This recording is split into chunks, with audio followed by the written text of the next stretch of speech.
my name is Lia and welcome to the kitchen. Today I'm going to be doing a follow-up to the baking a whole chicken. I'm going to show you how to make some homemade chicken broth.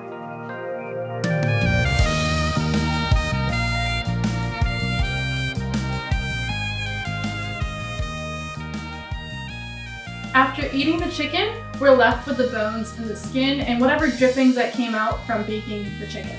So now what we're going to do is add it to a big pot and add some water and we'll simmer it down to make our broth. Begin by transferring the chicken carcass and all the remaining bones into a large pot.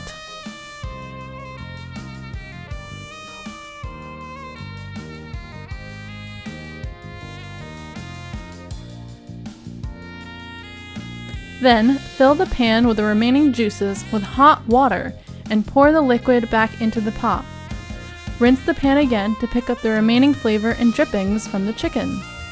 You may need to add more water into the pot to cover all the bones.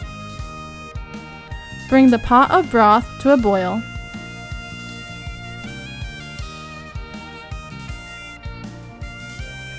And simmer on low, partially covered for 45 minutes to an hour.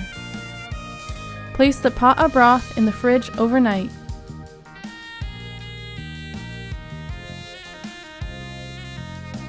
So yesterday we boiled our chicken broth down and we put it in the refrigerator overnight. So today we're going to take it out.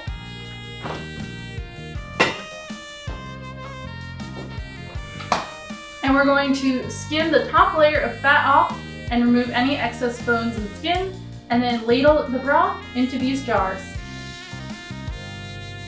Using a slotted spoon, skim the top layer of fat off the broth. Then, scoop the bones out of the broth.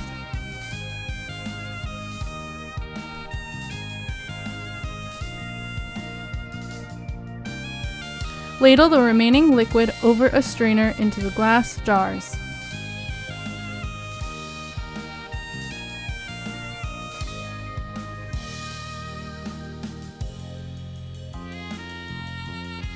Now we have 2 full jars of homemade chicken broth.